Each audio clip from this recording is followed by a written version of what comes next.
दादा तुझ्याकडे 4 चाकी गाडी आहे, वहिनीकडे 2 चाकी गाडी आहे, दीदीकडे 2 चाकी गाडी आहे. मी दररोज कॉलेजला पायी पायी जातो. मी कॉलेजवरनं येईपर्यंत मला खाली 2 चाकी गाडी पाहिजे, ती पण बगर पेट्रोलची. हा तुला शेवट वॉर्निंग आहे.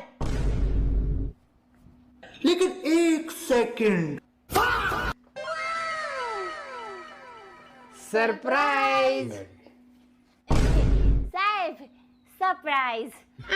फक्त सीट नाही बसवलं तेवढं बसून घ्या, नाहीतर बसल्यावर अवघड व्हायचं.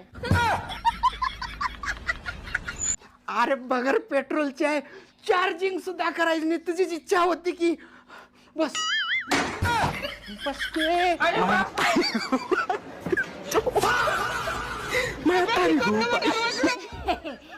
सीट नाही बसवला म्हणून त्याला राग आलाय, बाकी काय नाही. सायकल मस्त आहे साहेब.